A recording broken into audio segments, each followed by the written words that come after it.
You're looking at a tractor that some might say was one of the missteps made by International Harvester way back when.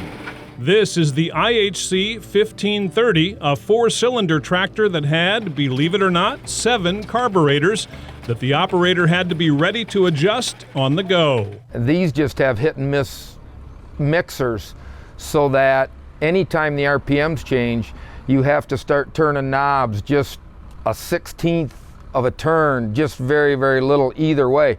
Anytime the RPMs change, you have to mix one. Well, on a hit and miss engine, you can kind of do that and kind of pull the choke a little bit. On here, you've got 4 of them that you got to run past, so it's... They only did that on one model, this one. That's it. It was really, really a bad idea, but that's what makes them unique. Both from Michigan, Steve and Dave collect tractors and do some horse trading or horsepower trading with each other. Both men appreciate the unusual design of the Flaming Four, which International introduced around the time of World War I. For me, it was the start of the Industrial Revolution. Between the machining and the machines that they had to do the machining and the manpower they had to build them, and the fact that the farmers built this country with this stuff by trial and error is what impresses me.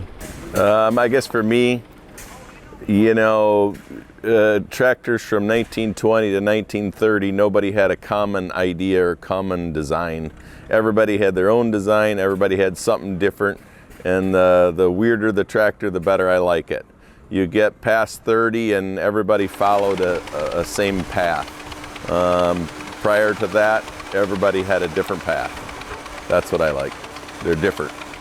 The 1530 continued in the International lineup until 1921. Tested at Nebraska in June of 1920, the Flaming Four delivered more than expected, with nearly 37 horsepower on the belt pulley and almost 27 horsepower on the drawbar.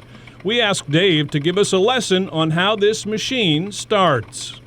So we're going to start the tractor, and what we're going to do here first is we're going to pull the pin and disconnect the mechanical, and we're going to hand pump the mixers up.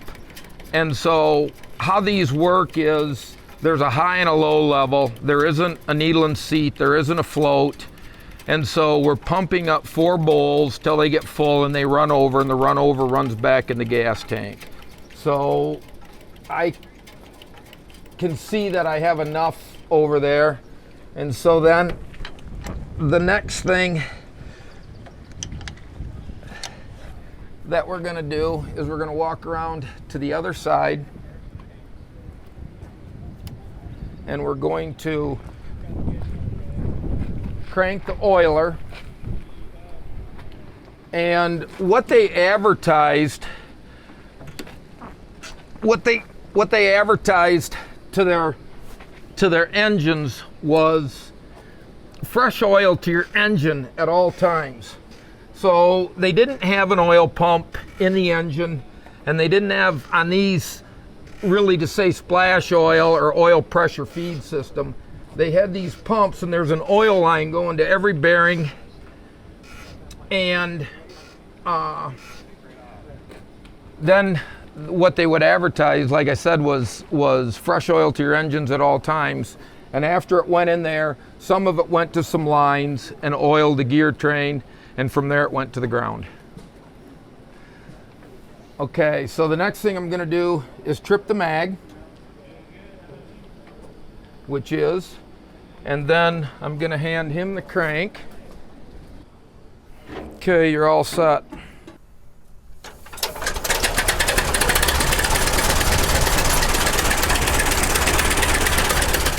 Rumor has it that in the evening when they were going across the field just before dark, the glow out the exhaust was red, and you could see it, and it was a 4-cylinder, so they just named them Flaming Fours.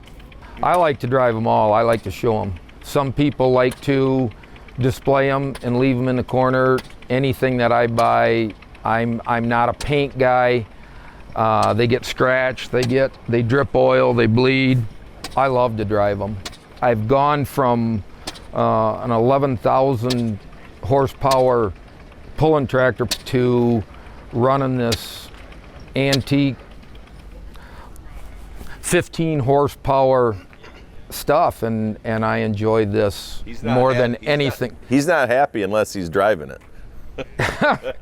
Yeah, along with sitting there in the shop listening to a run, I love to drive them. As much as Dave and Steve like their Flaming 4, they did decide to let it go, and so they put it up for bid on the 2020 Aumann Pre-30 auction. Kurt's a fair guy. They run a very good operation. What should I say? Their experience in steel wheel tractors is probably the best in the industry, in steel wheel tractors. So that's why, you know, we bring it here.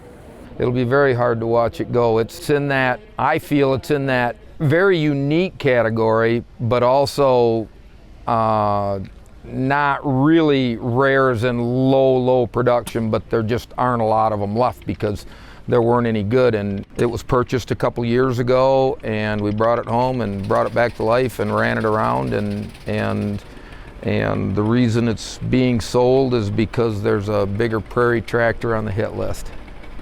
Otherwise, it would stay. Sometimes that's the way it is. A more coveted machine is available, and it must be chased for those who have classic tractor fever. Where the fever hits me the most, I think, is when some of these young kids are starting to come around. There's beginning to be a little more interest in this next younger generation past the millennials. And we, you know, sit there in a shop at the end of the day and either fire up a tractor or an engine or something and just sit and listen to it run. And that's what I like. I like to hear them pop and bang and adjust and fine tune and tweak, and that's I think that's my desire. Just love to listen to them run. Yeah, I love collecting tractors. I love the odder it is, the better I like it. You know, common tractors doesn't trip my trigger. Weird and different tractors is what I like. So, yeah, do I have that fever? Yeah, but is it a good thing? Maybe. My wife probably doesn't think so. Hey, thanks a lot for catching Classic Tractor Fever. If you like steamy tractor stories, be sure to check out these other Pre-30 tractor features. And don't forget to hit the subscribe button, and we'll keep more Classic Tractor Fever stories headed your way.